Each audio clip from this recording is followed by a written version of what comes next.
Mara Bhajana Deva Mara Bhajana Deva Mara Bhajana Deva Mara Bhajana Deva Mara Bhajana Deva Mara Bhajana Deva Mara Bhajana Deva Mara Bhajana Mara Bhajana Deva Mara Bhajana Deva Mara Bhajana Deva Mara Bhajana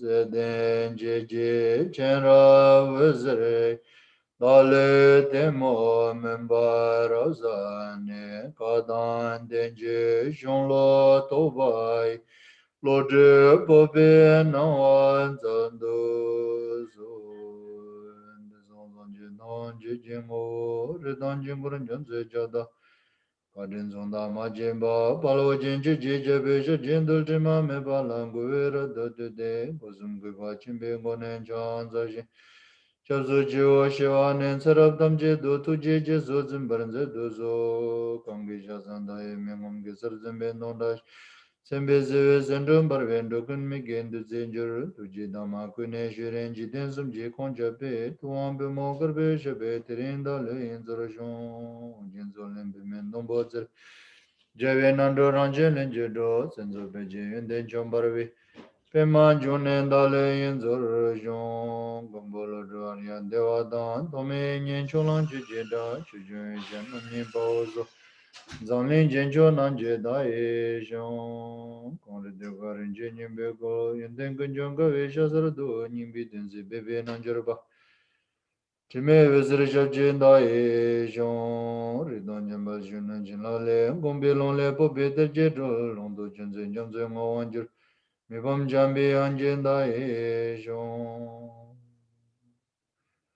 Namo Guru Chinyimba Mendunje Shizala Kunja Ranchon Duje Chimbe Chen Duji Gala Gomendanawa Palden La Meja Jenda Eshon Kongida La Ribalo Badan Duji Denje Mengano Lazo La Banzada Ungurishalambe Muji Tinchen La Menda Eshon Yende Sanje Kunda Nyamnaya Kadin Sanje Kunela Bigben Savila Mishala Soade Pasondo Lamnan Chelanjur, Konda Jujur Dongi Jidena, Deshela Marjurba Consuda, Tinderdambi Chujar Bebe, Sember Devata Dandirje, Namorian Tamba, Laikedan Ludan Jinge, and Vunda Dame Kenam, Wagunjidanam Jizambar, Tamjeke do Susur Tejurji. Manjurndo namka danyam besim jen thamje namdol dengi dewa lana meba yanda bar zobi sanji jingu bangrim burchela. Chine jamke bar sha tei chedu tegwa chimbe shunglo jaze chimbo shewa la tenyi chinzebe chanju simbe choba lanju kwa tenyi tsushindu sene. Nyamzo langwar gyo nyamdo samba chanju chodo tuke pa lanche de sen sauce. So before we begin the actual teaching, so the first preparation to have this awareness, the what do you call it, bodhicitta, generating bodhicitta, the motivations, the right motivations is to generating bodhicitta in this way, that sake of the all motherly sentient beings equal to its space and free them from the cyclic existence and it cause the karma and afflictive emotions, and then to lead them to complete enlightened state. For this purpose, I'm going to listening this Mahayana scripture composed by Shandideva, The Way of Bodhisattva's Life, and then I will going to implement it. So with that intention, listen this teaching. And on the side, uh, while listening these teachings and prepare oneself and listen carefully in an excellent way and try to implant in our memory the meaning as well as the words. And that's the preparation, the preliminary, how to listen properly teaching. It's done. And then the actual teaching, the way of Bodhisattva's life, which we are studying here that has it contained the 10th chapter with the 4 theme, and we completed those 6 until 6 chapters with 2 theme. That first, how to why and how to receive Bodhisattva's vow within oneself, and then the second theme is how to not let transgress our this Bodhisattva's vow. And then the third theme is the further how one can develop or improve our bodhicitta. Uh, and then the fourth one is how to dedicate and make proper aspirations. So first two we already covered. So today we are here in the third one, that how one can develop or improve the bodhicitta further. For that, uh, mainly 3 things are required, which are diligence, meditation, and conviction, or the wisdom. So these are the 3 things. And then among these three, in order to improve, develop this bodhicitta, so we are here today studying how to, how to say, uh, boost or strengthen our diligence. So the diligence, and then within this 7th chapter, it mainly talks about diligence. But within this chapter, first, that it is kind of like introducing the entity or the what is the exactly mean diligence, and its contraries, which is laziness. And within a laziness, how many types of laziness are there? Like the laziness of procrastination, the laziness of unwholesome action, the what to say, laziness of clinging to unwholesome actions, and then the laziness of discouraging oneself. And these are the 3 types of laziness, which is the exact opposite or the contraries, which when we, how to say, which is preventing us to boost our religions. And then how to kind of like lay it low or the extinguish all those 3 types of laziness. And we covered uh, almost most of them. And then today we are here that how to lay it low and extinguish the laziness of clinging to unwholesome actions by the developing those allies of diligence. Allies of diligence, which are that the aspirations and the self-confidence or pride and the joy and the what do you call it? Oh, what do you call it in English? Where am I? This is in a stanza 32, actually. Relinquishment, right? Relinquishment, yeah, relinquishment. And then also the by stand of earnest application and the exertion of control.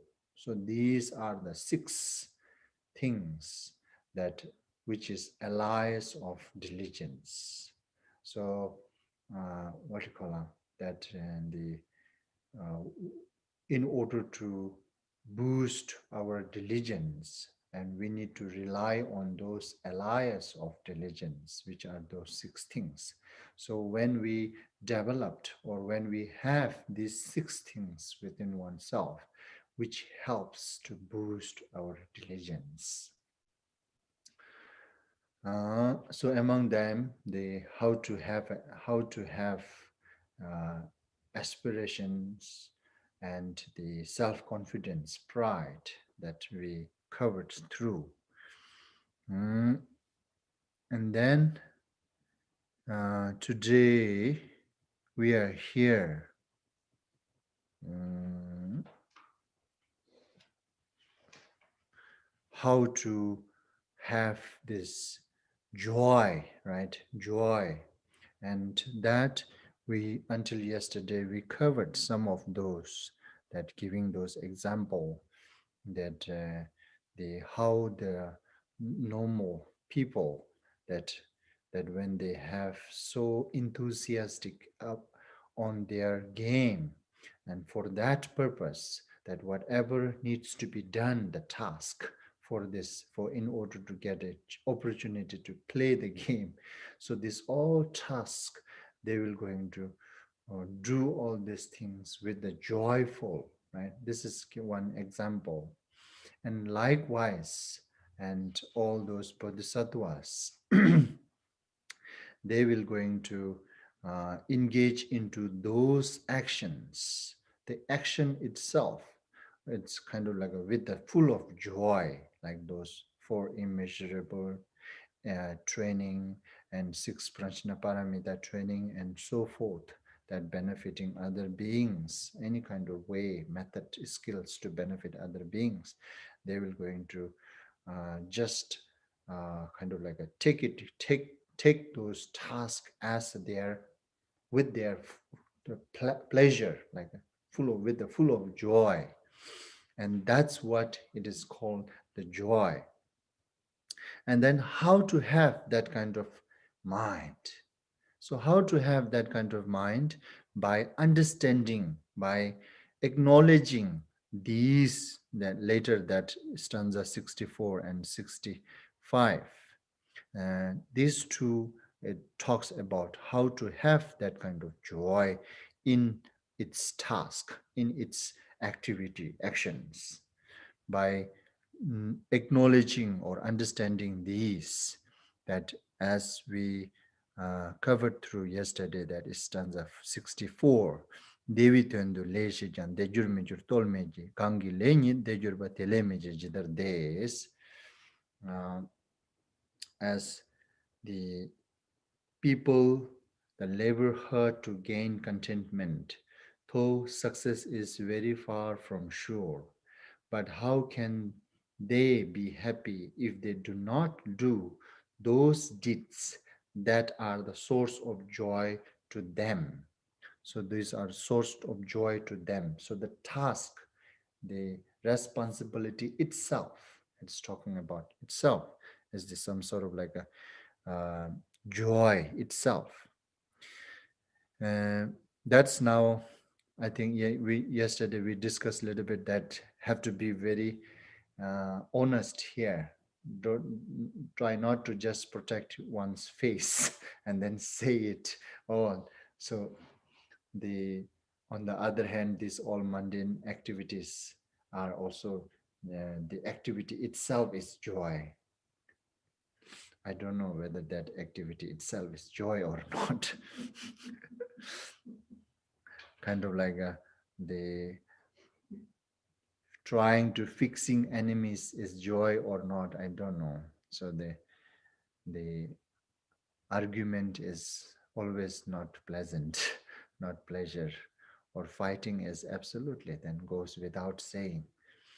And so without argue, without fight, um, that in mundane we do not have any other skills to tame or fix the enemy other than engaging into these activities. So that what I'm saying is just have to be honest. And then also, yes, kind of like on the other hand, protecting families, I don't know how it is joyful action activities. Some people may think, oh, that I think uh, some of us may assuming that is some sort of like a joyful activities, like taking care families and kind of like making families and I don't know what to call. So protect, in short, protecting families. But the task itself is so hard.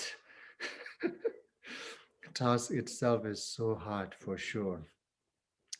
But it's still that result, that what we really wants to protect our family, it's still far from the shore, right? The result is far from the shore. For that purpose, whatever we need to engage into activities itself is just terrible, just something unbearable. It is, it will going to take so much of our energies and what do you call it, the times, energies, and everything actually. Everything. It will take everything. It will exhaust us. Uh, and then likewise business. And some people may feel like business is business. The success is yes, somehow we everybody concerned it is pleasant. But the for success, that what we need to do the business, traveling and the what you call it, negotiations and all these things, the task itself, I don't know whether it is pleasant or not. And likewise farming, when we farm or when we have a harvest, yes, that is the joy day, happy day, the pleasant day. But to get that joy, the happy day, which is the collecting harvest, right? Collecting harvest. For that, we need to work for 2-3 months to to grow, to protect, to fertilize, to so many things we need to do. But whether this task itself is joyful or not, I don't know. Again, but on the other hand, that the what is it, Mahayana practitioners like Bodhisattvas practice, and those four immeasurable six prajna paramitas, and the what Shantideva was really saying here is that the goal is not only the pleasant pleasure, but the task, the activity which is needs to be done for achieve the goal. The task itself is also very pleasant, the pleasure. And some of us maybe not how to say agree with it. Some of me that, oh, compassion is so, it makes me feel so grief and sad, and that kind of things is maybe somebody will think that. And likewise loving kindness and joy and equanimity, and then generosity, morality. Yes, the generosity, oh, we worry if I generous, it might exhaust my wealth. And likewise morality, oh, morality is such as something restricting oneself, and rather than we feeling that it is helping us to free our kind of like a trouble, we feel opposite, it is that it is restricting. And then likewise the patient, sometimes it's our mind, we may feel that the patient, oh, so that is kind of like a discouraging oneself and let everybody take advantage from myself by practicing this, and how it can bring joy. And likewise this kind of things we may concepting in this way. But however that these things that we can contemplate, and we can really thoroughly contemplate what does that Shantideva means. That, but in here the Shantideva, in short, what Shantideva is saying, those tasks itself is actually the pleasant, it's the joyful activities, the activity itself. uh, That's the one thing, the difference between the task, the mundane task, and the Mahayana spiritual task. Is it mundane task and a Mahayana spiritual task? Can I say that? Do you understanding by this? Yeah, the task itself, the activity itself, the result. Okay, one is not sure, but the task itself, here mainly Shantideva introducing the task or activity itself. One is very hardship or unpleasant, and other is like a pleasant. That's the difference of activities. And the thoroughly how it really makes sense that we can still contemplate, we can still think about it. Yes. And then on the other hand, again, this mundane activities, it's like this. Pudi sorchak transitai deba namji mingom nas. Namin dela shivai sunam kita chite ngoms. And also on the other hand, this all mundane activity. Okay, let me read first this one in translation. And since they never have enough of pleasure, honey on the razor edge, how could they have enough of merit, fruits of which are happiness and peace?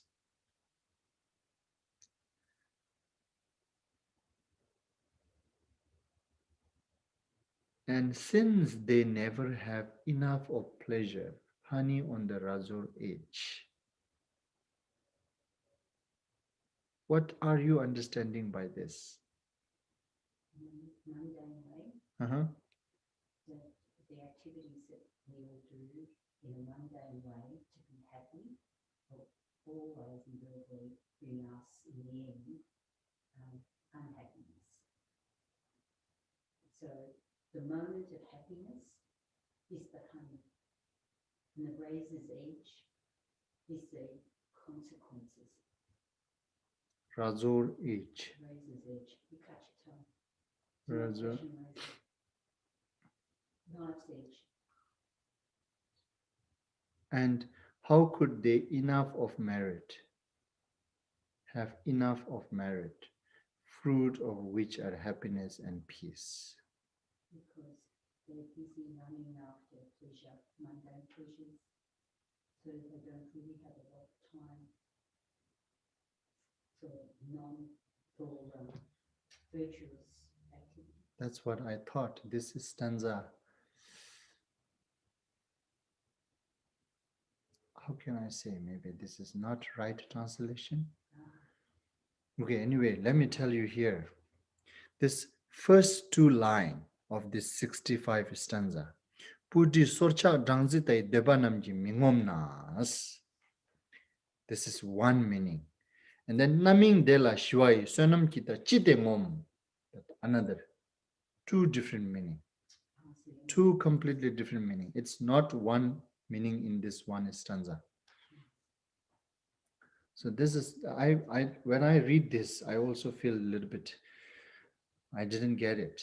I didn't quite get it. This is something feel like a little bit improper translations by myself. And since they never have enough of pleasure, honey on the razor edge. Since they never have enough of pleasure,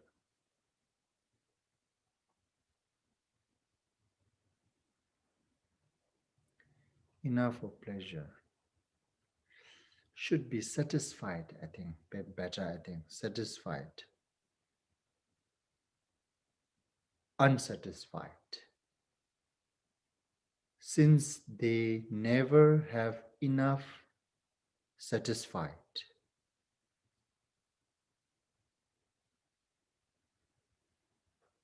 enjoying those desirable object, which is like a honey on the razor edge. This is example. Honey on the razor edge is example. So what Shantideva mainly saying is that, okay, that the above stanza 64, Shantideva introducing that activity itself. One is unpleasant and another is pleasant, one thing. And then next one, again, what Shantideva trying to This stanza is Shantideva's trying to extinguish between the Bodhisattva's activities and the mundane activities. So the mundane activities that which we are trying, the what do you call it, mundane activities, it's just like the what do you call honey on the razor edge. Honey on the razor edge means, this is an example. The meaning is that the utilizing all those desirable object, right? Such as like a five senses of right? Five senses, yeah, five senses, like the form, sound, smell, taste, and touch. When we talk about these five senses, it is kind of like a very vast meaning, actually. You see, taste, when we talk about taste, it contains all kinds of drinks and foods, right? It's contained in that taste. And then when we say form, it contains like a person, right? Person, like male to female, female to male, as well as the property, as well as the wealth and everything. These are all form that we kind of like willing to we enjoying. And then sound, sing, music, and so actually we are saying like just 5 cents, but actually it is containing all pleasure things. We do not have any other object. What's that? Almost we do not almost it how to say it? All the object that which we are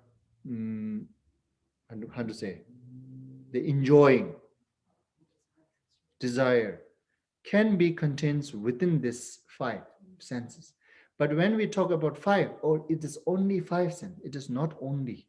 It is summarizing all the pleasant that which we are enjoying.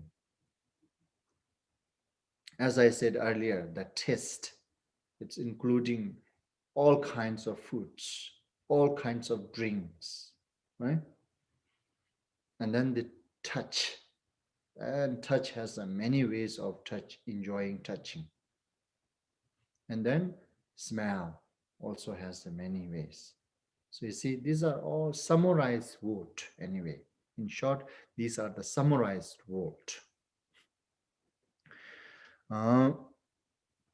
So these are like a putti socha. These kind of like, it is saying like the, what do you call it, ke chung la, nyen chewa. In Tibetan, we used to say this ke chung la, nyen chewa means that,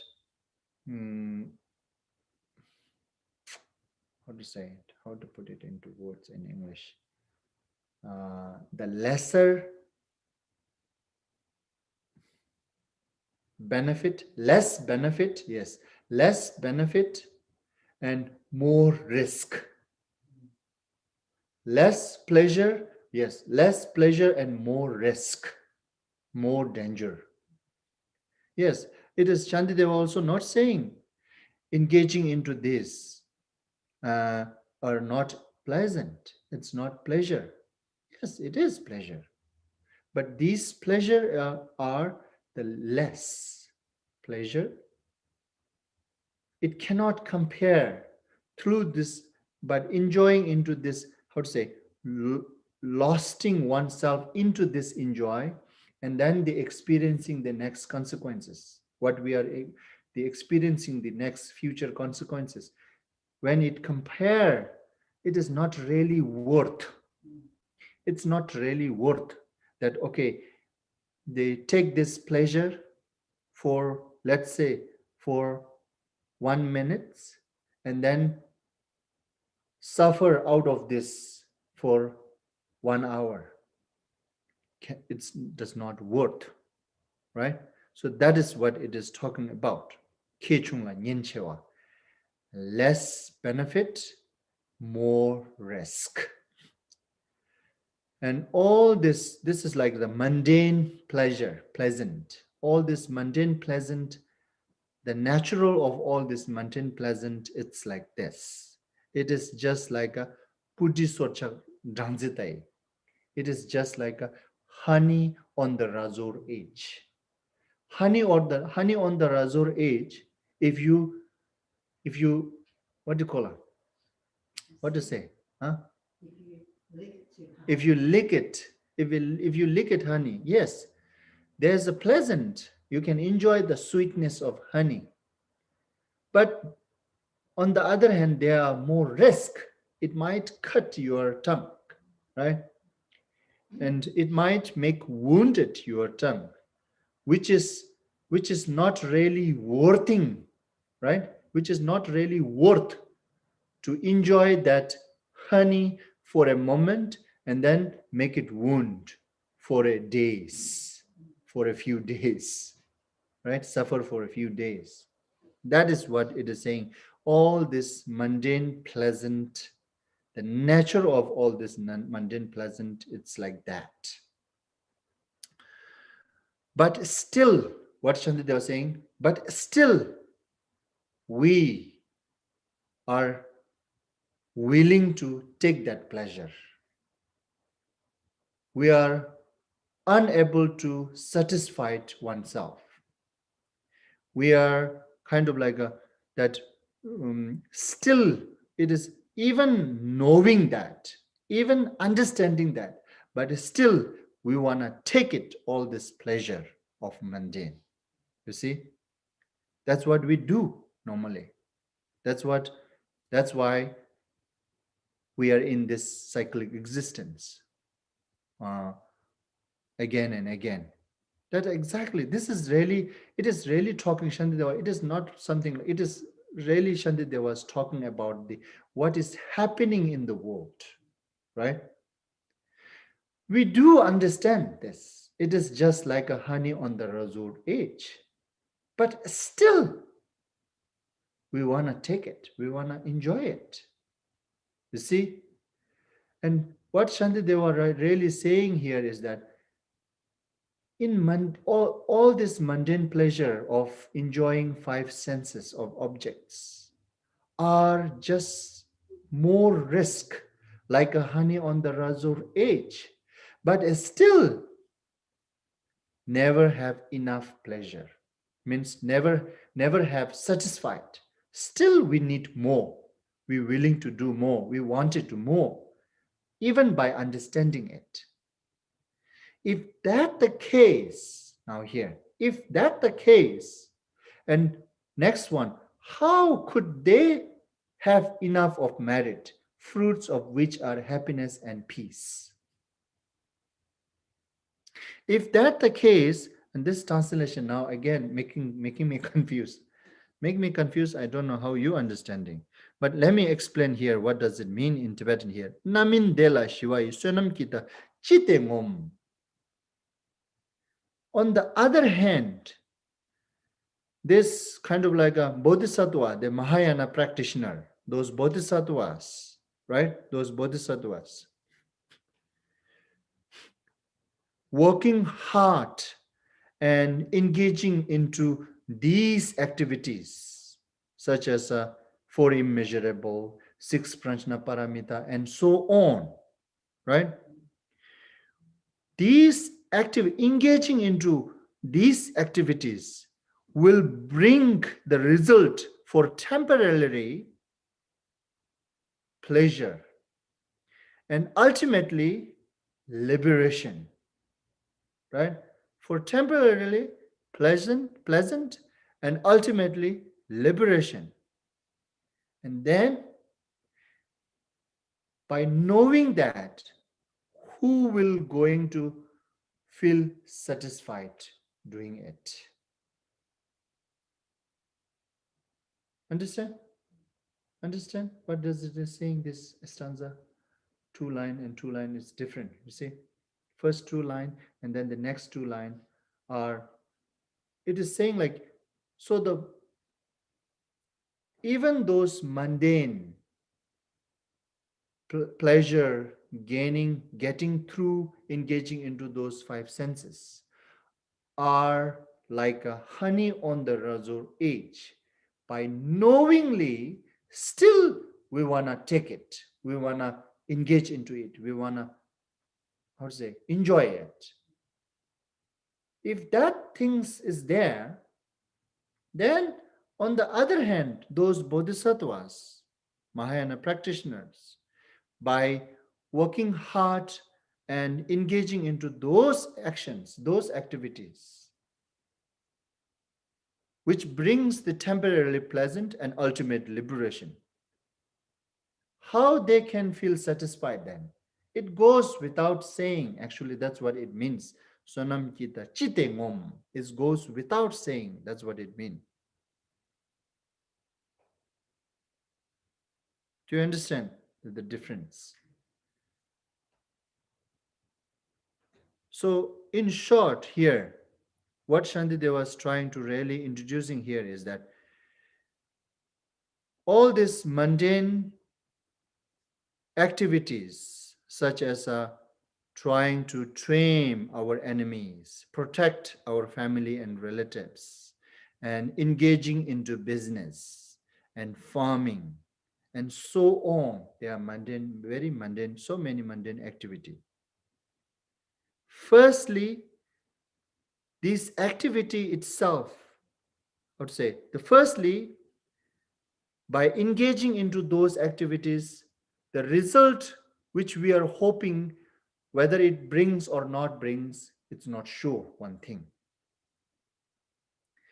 Secondly, the activity itself, it's very hardship and very less pleasant and more risk. Okay? And then on the other hand, this Bodhisattva's way of life, engaging into that, the Mahayana spiritual path, such as the four immeasurable and six prajna paramita and so on, the action, the activity itself, it's the pleasant, firstly, and then the secondly, it is like a more benefit and less risk. Exactly opposite, right? More benefit and less risk. That is what Shantideva was introducing from this stanza 64 and stanza 65. So the stanza 64 just describing the task itself, how it is different, the task itself, the mundane task and the spiritual task. Spiritual means here the Bodhisattva's way of life. The Bodhisattva's way of life, task, and the mundane task. The task itself, it's cannot compare. It is much more pleasure here than that one, task itself. On the second hand, also the task, that the mundane task, which is like a less gain, more risk, where the other one, the way of Bodhisattva's life task, more gain, less risk. So this is what really Shantideva was trying to let us understand, introducing. After understanding this clear, then Shantideva is saying the joy that we need, such as like this. Tete lechar chinjaichir nyema nima chedu dumbai lanchen soje sorjukta lede layan jubarshas. Again, this translation I feel a little bit confused, but okay, let me read. You can feel it. You can try to understand it here. Okay, so how they translate it here? The 66th stanza. The elephant, tormented by noonday sun, will dive into the water of a lake. And likewise, I must plunge into my work that I might bring it to completion.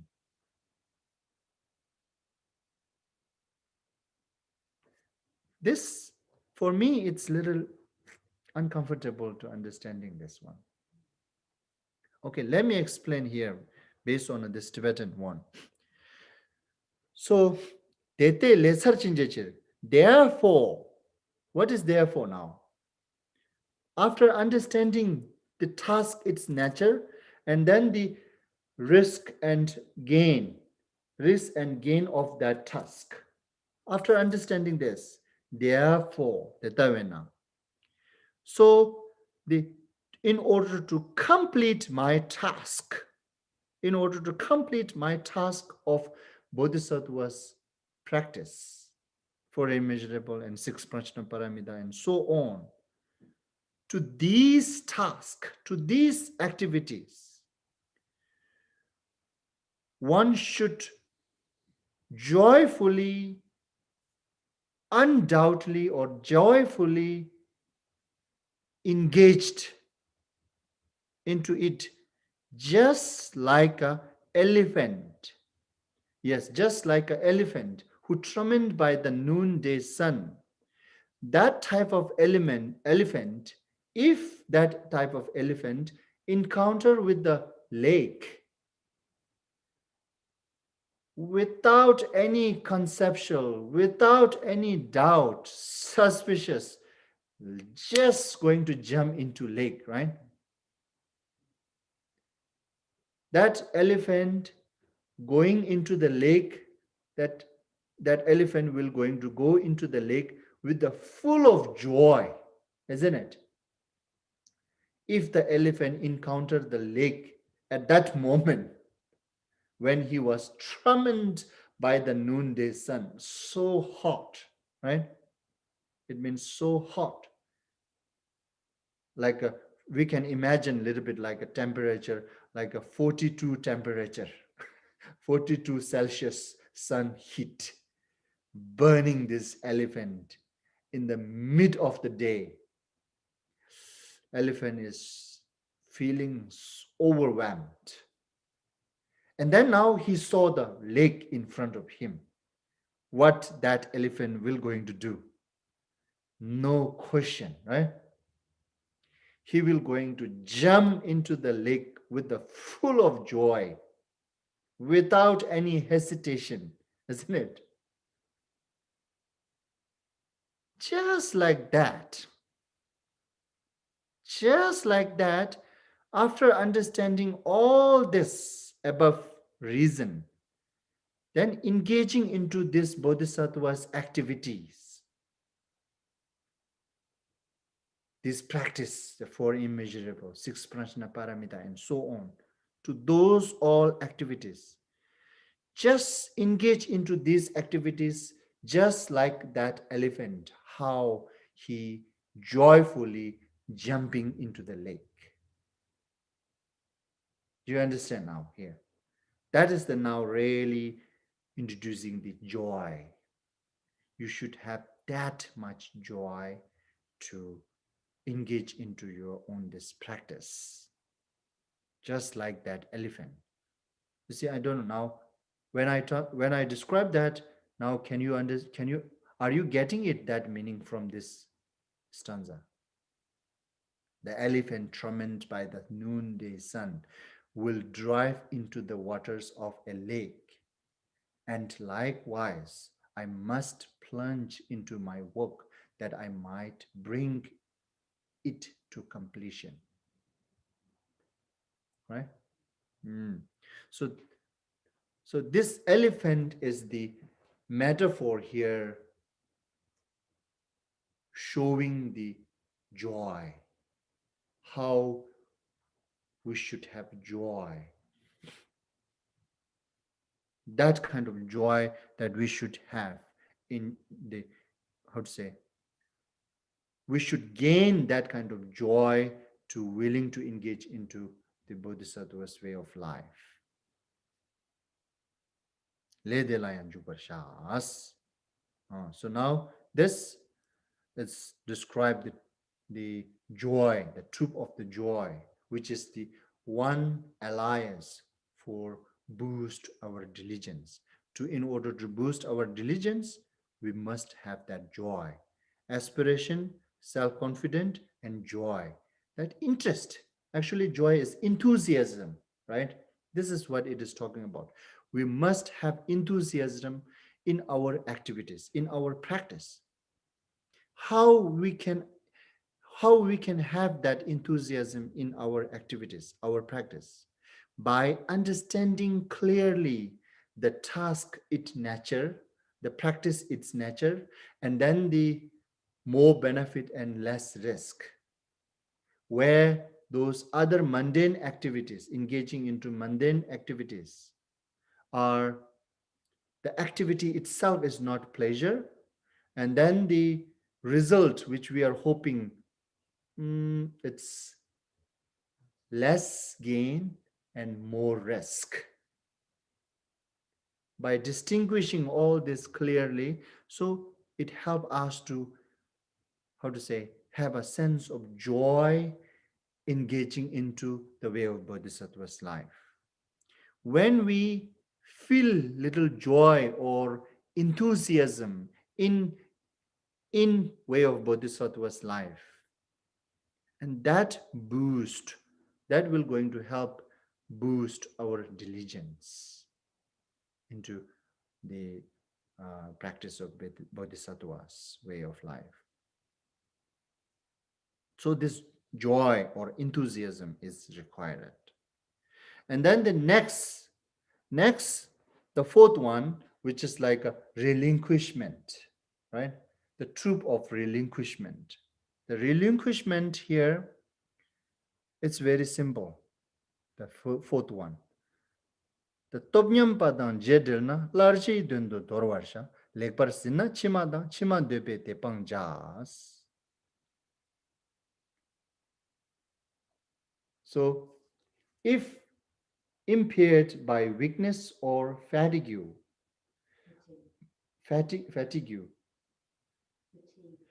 fatigue. Oh, just fatigue, not fatigue. Oh, fatigue. Okay, that's my pronunciation. I thought this Fatigue, fatigue.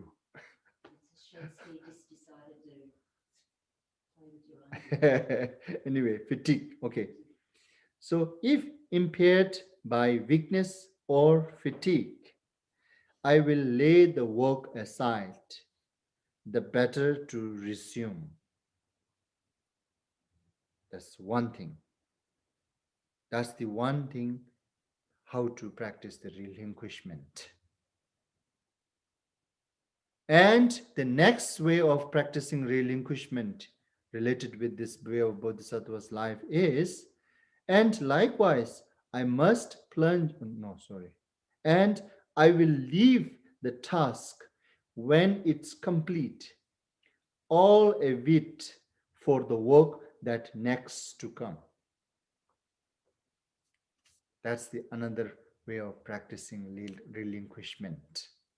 You see, the relinquishment practice, while we are practicing way of Bodhisattva's life, in these two things.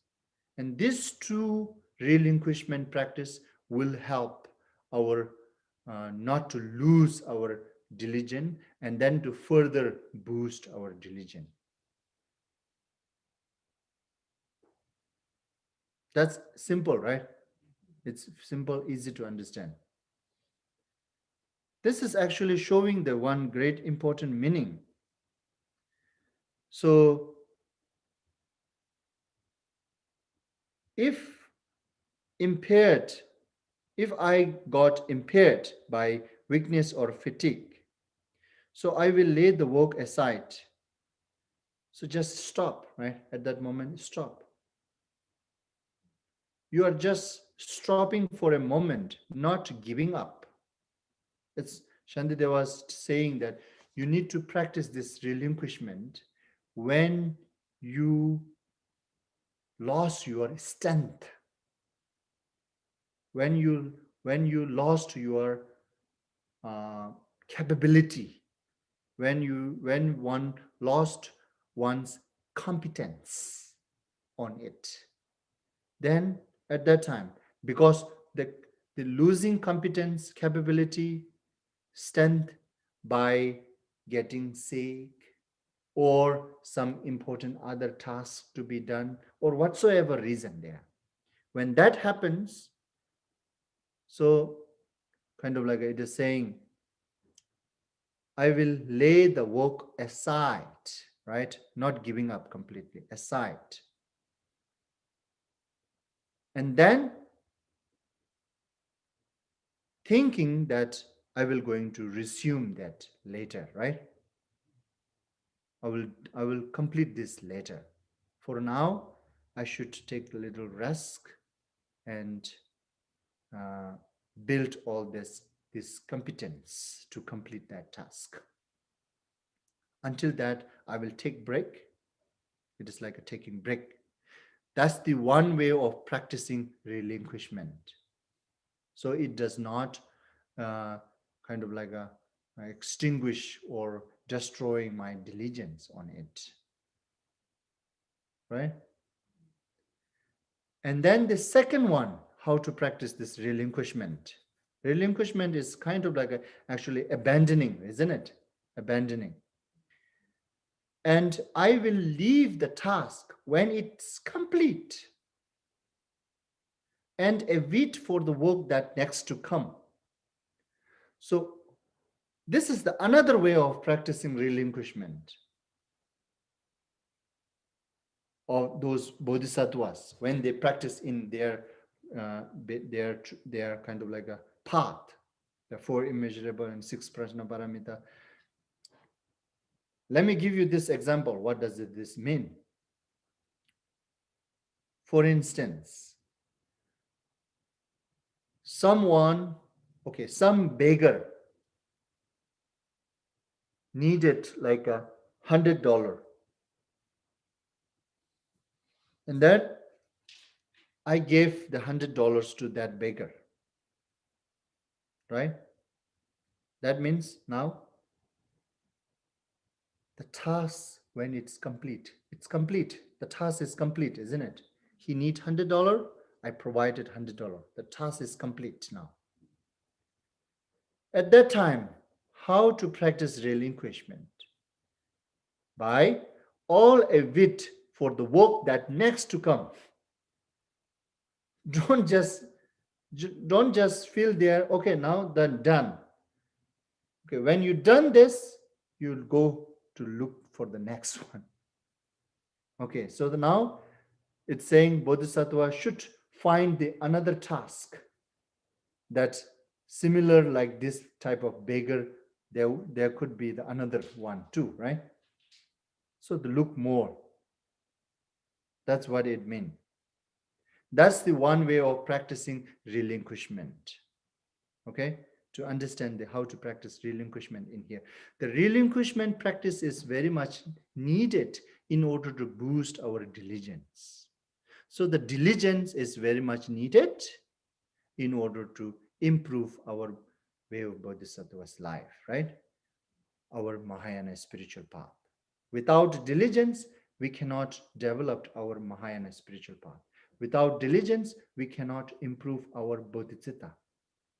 We cannot develop our bodhicitta. So for the developed bodhicitta, we need diligence. For diligence, we need this practice as well, relinquishment. Yes, it is definitely. If you feel this, oh, task is complete, I gave him $100, now he is satisfied. Okay, now I enjoy rest. Then, yeah, it is kind of like a, what do you call it? It is kind of like a preventing you to, what do you call it? Work more further, isn't it? Huh?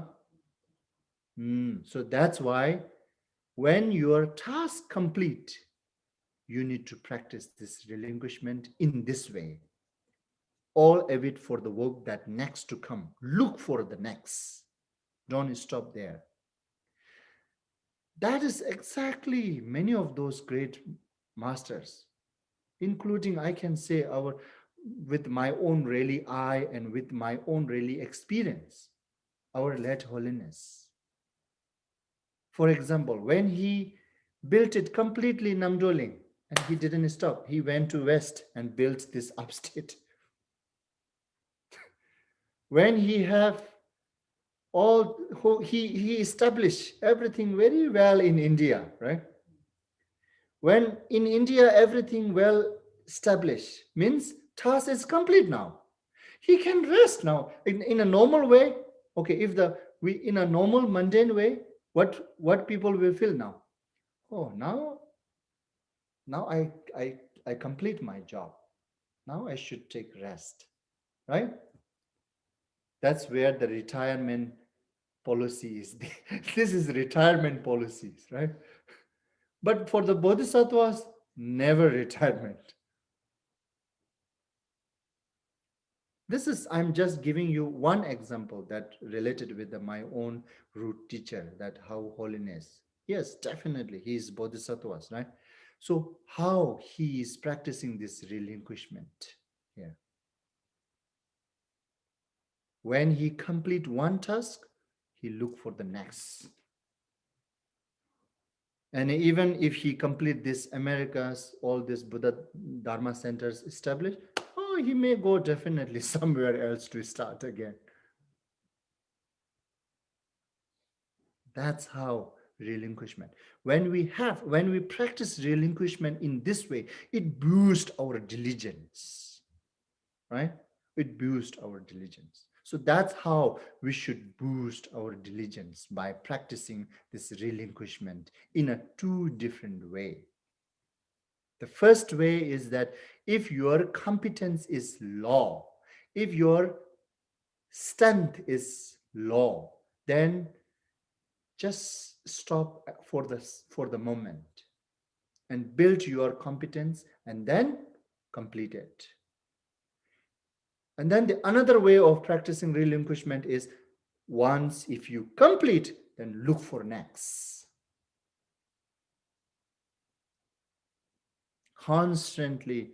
So when person has that kind of mentality, they will never give up. They will never lose their diligence, enthusiasm. So that's how it helps, that having this relinquishment within oneself. Okay? Okay. With this, we complete this four alliance. Those four alliance for the diligence, how those four alliance of the diligence helps to boost our diligence, right? Aspiration, self-confident, and the joy and relinquishment. Then after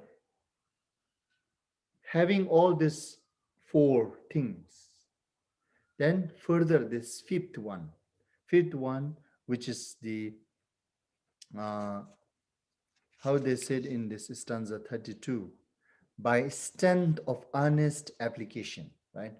By strength of earnest application. That is also required in order to boost our diligence.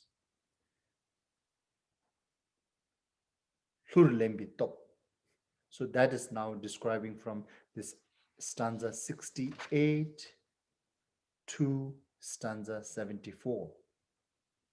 Stanza 68 to 74, almost like a seventh stanza. It's all talks about how to have or gain this strength of earnest application.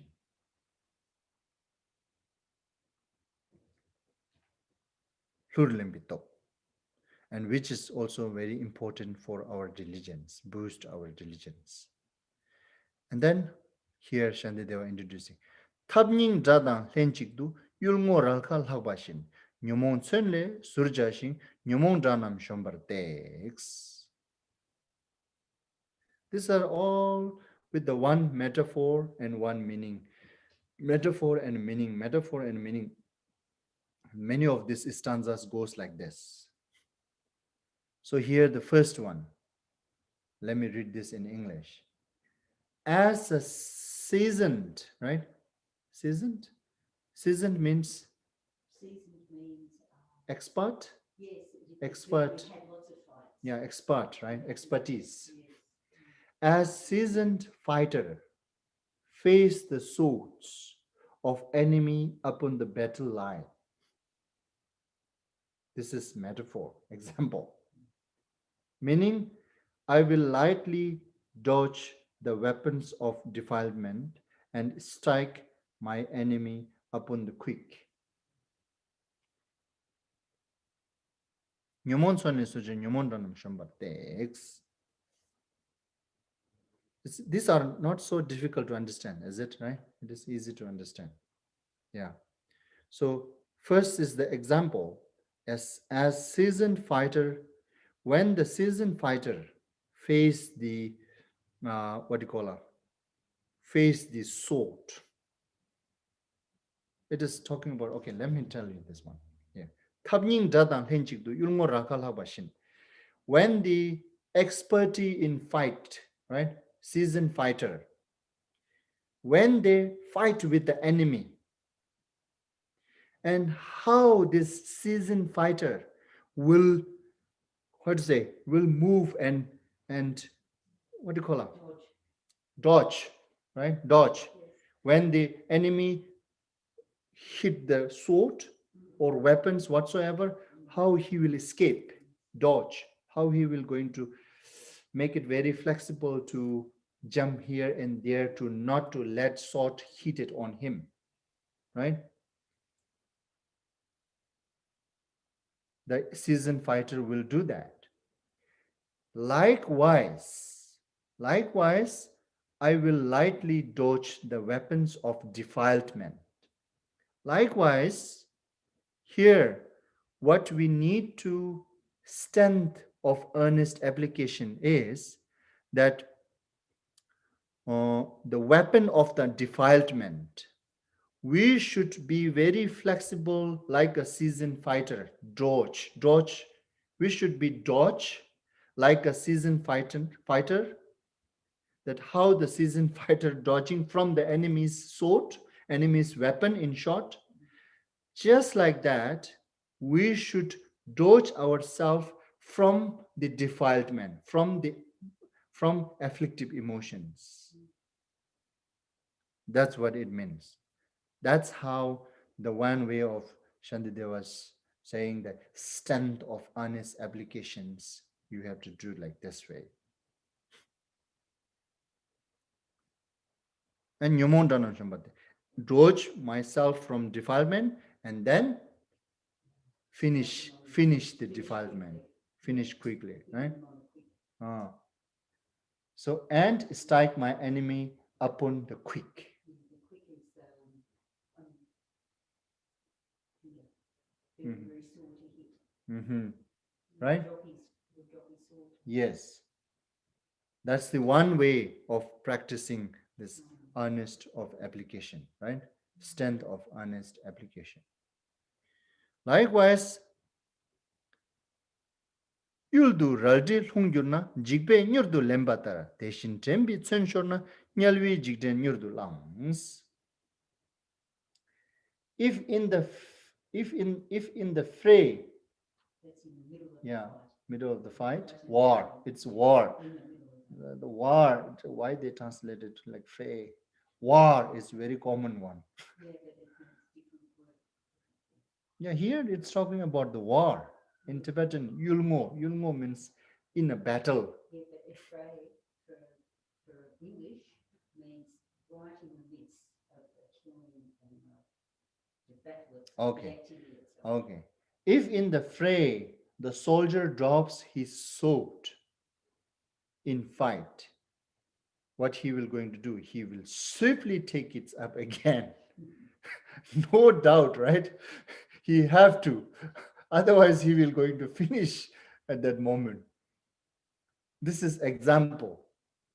So likewise, if the arm of mindfulness is lost, in fear of hell, I will quickly get it back. That's how practice to gain that strength of earnest application. Is it earnest application? Strength of earnest application. It's easy to understand, right?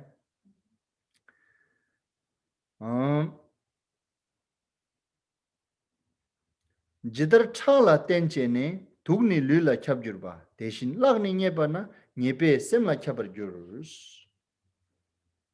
So next one, just as poison fills the body, bones on the current of the blood, likewise evil, when it finds its chance, will spread and permeate the mind.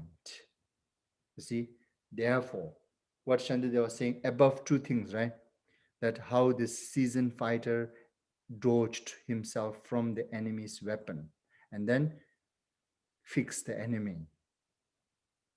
Likewise, also that in a fray, right?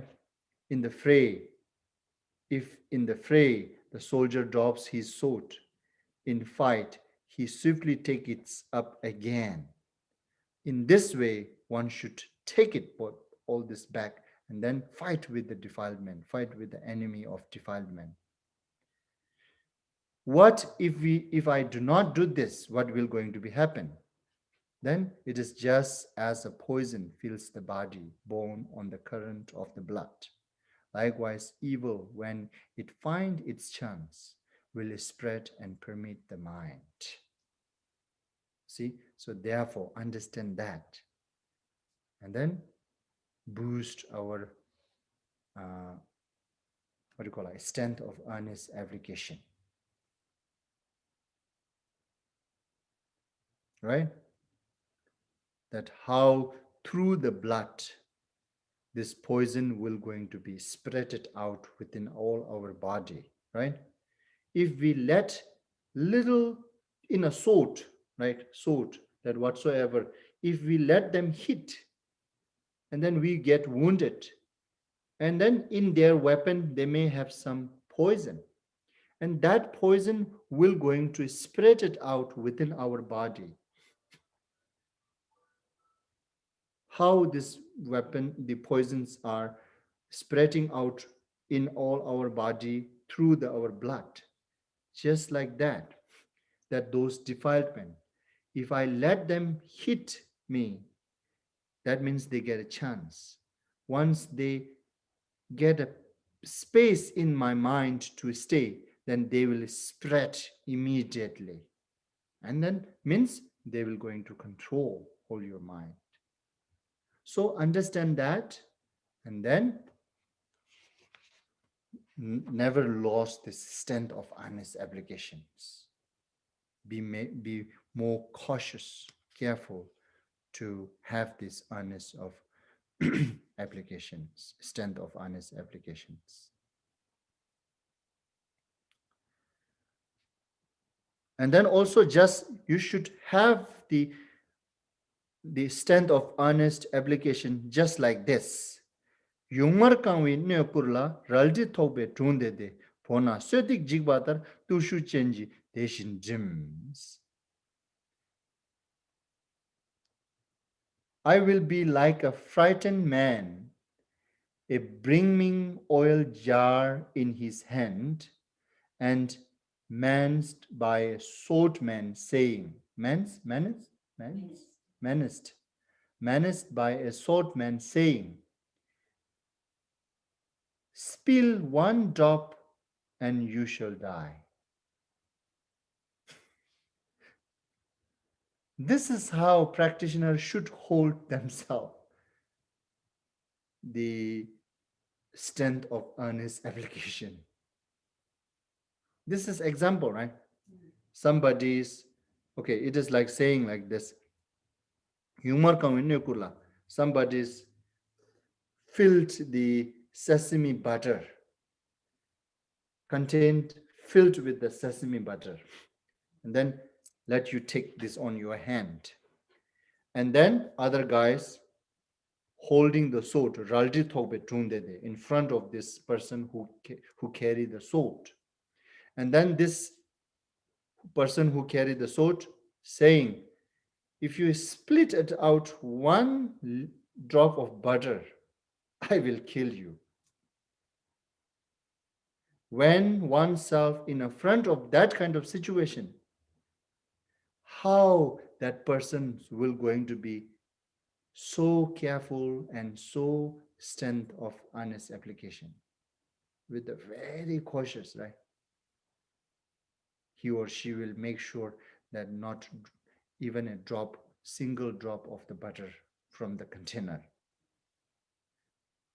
That's how the practitioner should have the, the, the strength of earnest application on the way of Bodhisattva's life practice.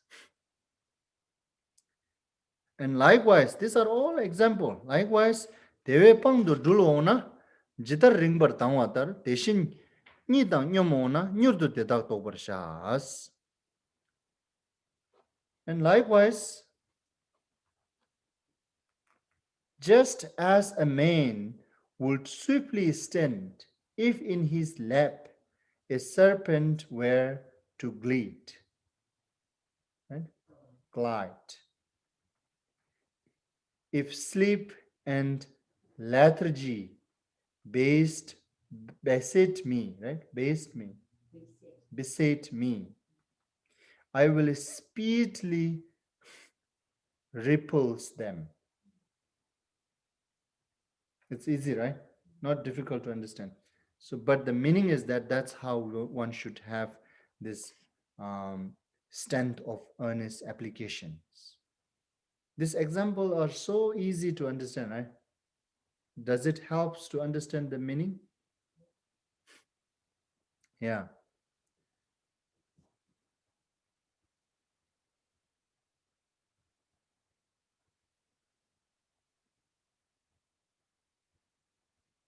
So here Shantideva introduced the five different way or method that introducing how to develop this what do you call it? How to gain or how to have it that the strength of honest application. Even after trying all these things, but still, if we are failed to avoid the faults, right? Then what one should do to gain this strength of honest application? Then one should do this one. Nyepa chungwa rere shing dala mene chine jang dala chide mi chungwa jitar chashe yunring sams. So after all above these five different ways that Shantideva introduced how to have this strength of an honest application and avoid all the faults. But still, if faults happens to oneself, then what one should do? Then one should do this one, this stanza 73. Then what one should do is every time then that I fail, whenever I fail, right, I will reprove and cheat myself, reprove and cheat myself, thinking long that by whatever means such faults in future shall no more occur. So now you see, this is something we should think again and again and again. Most of the practice is like that. Physical practice, repeat again and again. Verbal practice, verbalize again and again. Mental practice, think again and again.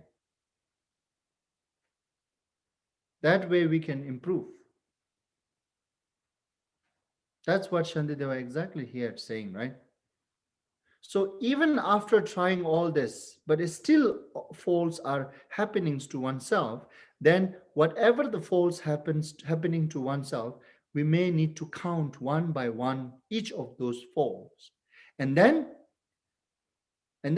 reprove, right? Reprove and child myself, cheat myself. Yeah, reprove and cheat myself, such as like a looking down myself, right? Cheat means kind of talk about them, talk to myself. Talk to I myself, can do better. I cheat. should do better. Yeah, yeah, like that. Cheat myself.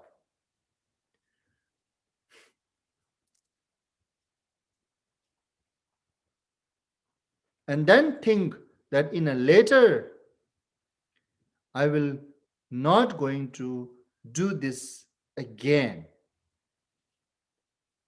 That's what I will going to do it. In this, we need to think long, the thinking long, that whatever means tetar chashe yuning some in Tibetan here. I will going to do this, reprove and cheat myself, and then I will going to think not to do this again. These reprove and cheat and think for the long time. We need to think now. This is all we need to think. If you don't think, just understanding, intelligently understanding, right? Intellectual understanding. Oh, this is supposed not to do one time, and then leave it away. It does not help. Oh, this is something I should not do. This is something I should not do. This is something I should not do. Here, repeat. And then also mentally thinking, repeatingly thinking. That will help us to boost our the strength of earnest application. So in with this, now Shantideva guided like a 6 different methods to how to what you call a boost this our uh, strength of earnest applications.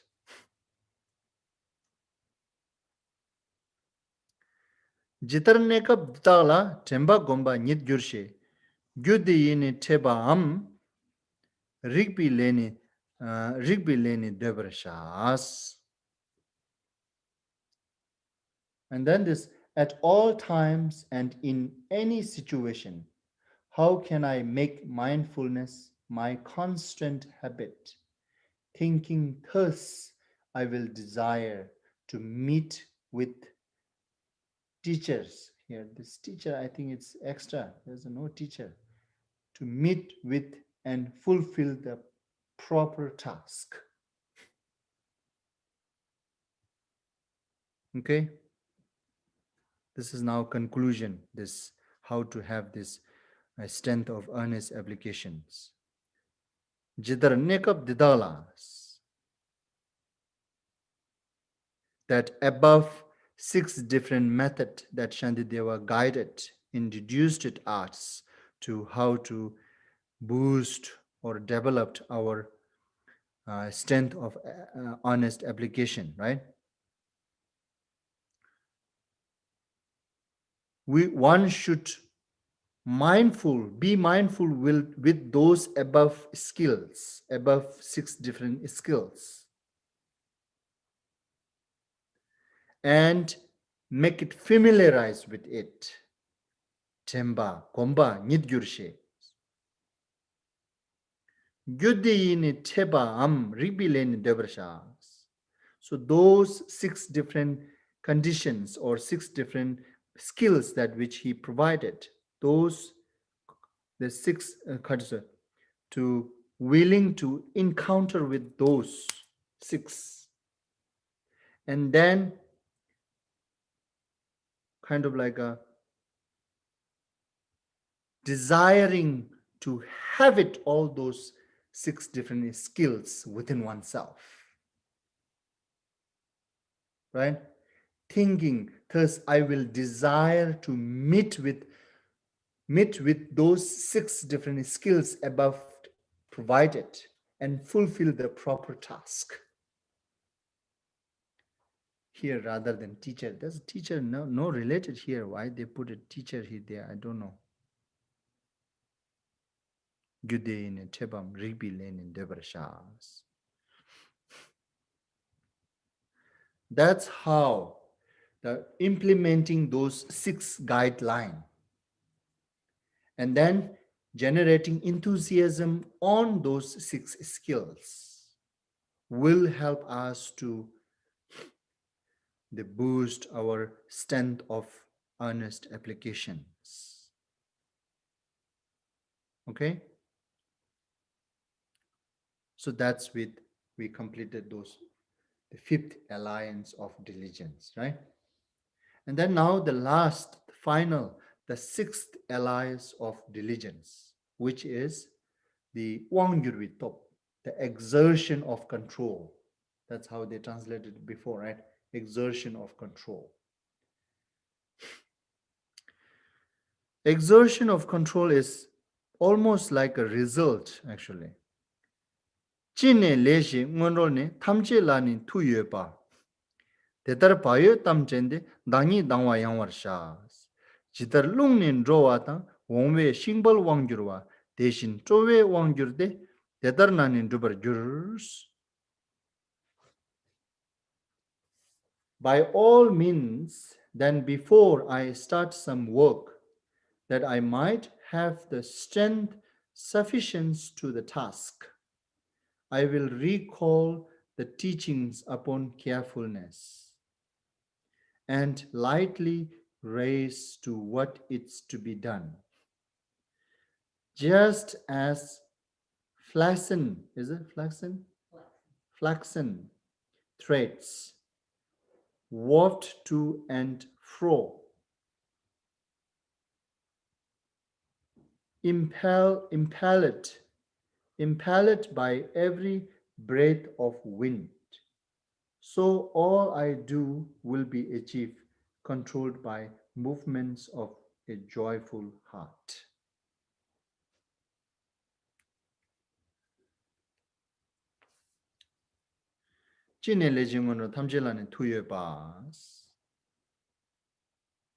By all means, then, before I start some work, that I might have to stand sufficient to the task. Right? Sufficiency to the task is what? Above those 4 troops, those 4 allies, aspirations, and the self-confident, joy, and relinquishment, and then the strength of earnest applications. And then as well as all the above, like teachings Shantideva give about mindfulness, right? Those can be summarized, but here related with this case, those all above which we studied until now. Thereby, I will recall the teaching upon carefulness, all this carefulness. If when one have all those above alliance, like aspirations, aspiration or inspired to practice way of Bodhisattva's life, and self-confident or the pride in practicing Bodhisattva's way of life, and then the joy or enthusiasm in practicing in Bodhisattva's way of life, and then the method that relinquishment, if we have relinquishment of how to practice the way of Bodhisattva's life, as well as if we have the strength of earnest application, right? When we have all this, means that I will recall the teaching upon carefulness. When we be very careful with having all this above alliance, then what it becomes? And lightly raised to what is to be done. Do you understand? Is that possible now? The person who have inspired by it, person who have pride or the self-confident on it, person who have enthusiasm on it, person who knows how to relinquishment on it, and person who have a strength of earnest application on it, that person will not going to feel heavy or difficult to complete that task, isn't it? That's what it means. Lightly raised to what is to be done. When person does not have inspired aspiration, when person does not have self-confidence, when person does not have enthusiasm, joy on its task, when person doesn't know how to do the relinquishment, and one person does not know how to have this strength of earnest application, then people will hesitate to do this, isn't it? Means he or she is not becoming lightly raised to what it's to be done. You understand now here? Lightly raised to what it's to be done. When those have, it makes you like easy to be done. That's what it means. Lightly means easy, right? Heavy means difficult. This is light, heavy is like light, and heavy refers to the difficult and easier. When you gathered all this kind of like conditions, then to complete this one task, you will do in a very easy way. When you do this on a very easy way, that's exactly what called exertion of control, right? Exertion of control. How it works, and then giving example, the next stanza. Just as flaxen threads wove to and fro, impelled by every breath of wind, right? That's how they translate it. This is example. Let me tell you here in this, according to what I understand, how can I translate it by myself? That how the wind, where the wind moves, right? Where the wind moves, and those like a, what do you call a flaxen thread, right? Flaxen thread, very light, right? Very light. Controlled by wind, wherever wind moves, it goes towards it, right? Likewise, 대신 조회 왕교대. Likewise, once our mind is filled with the interest, okay, how one's mind filled with the interest? By gathering all those above, right? Gathering all those above alliance. When we gather all those above alliance, that fills our mind with the interest. When our mind is filled with the interest,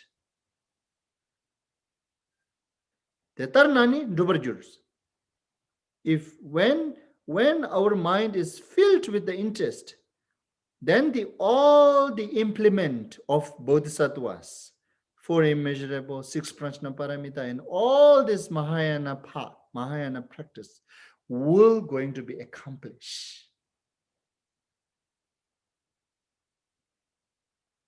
Relative bodhicitta practice, ultimate bodhicitta practice, all this can be accomplished. Dubarjur, right? Tetarnani dubarjur. All these tasks will going to be complete, accomplished when someone filled their mind with the when someone filled their mind with the interest, right? With the interest, diligence. How one can fill one's mind with the interest and diligence? By gathering all those above alliance. By gathering all those above alliance, that what so far we studied. Okay.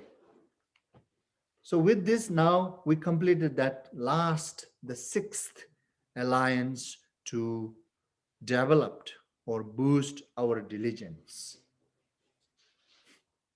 So now in short, so the to within this with this we completed this seventh chapter of diligence.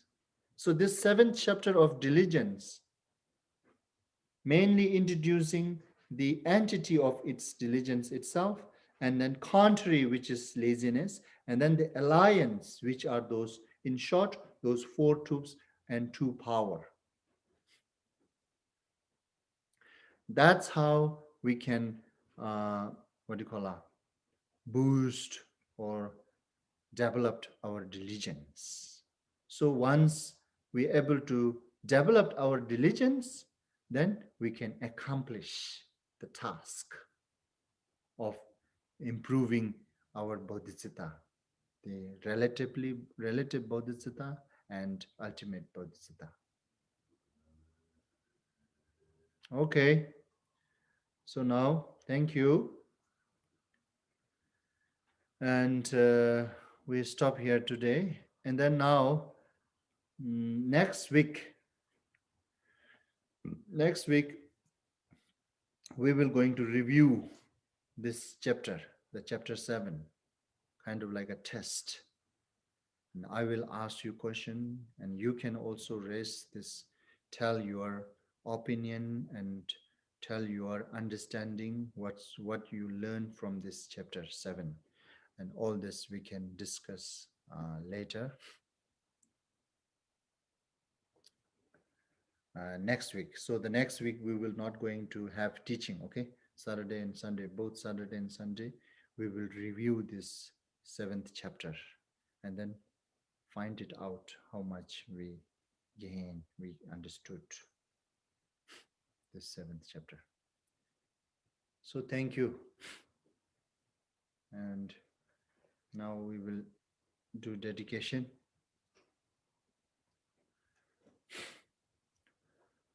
Sunam de tanje zebanye tomne nyebe danam tanje ne shega nanje walon dubai siben zolendo ando varsho rinjenge zondi endo wakan tadu tambe chedam mindrashin ranshen de nyen zoba tarjene Chengan roben jiden ze barasho, sanje temba tarshin je barasho, simjen tamjen deshin ke barasho, nindan sendu chola che barasho, ranshin tenye lenjen do barasho. Where I lost in my dedication now. Where are we?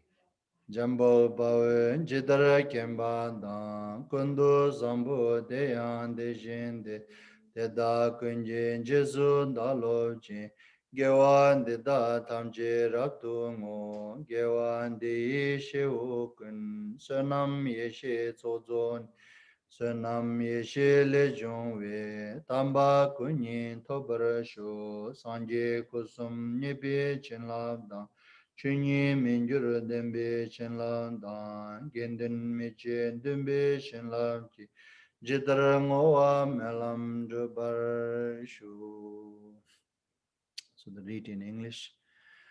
By this beneficial activity, may I obtain omniscience, and having vanquished the harmful enemies, greed, anger, delusion, may I liberate all being tossed about helplessly by the waves of birth, aging, illness, and death in the ocean of becoming.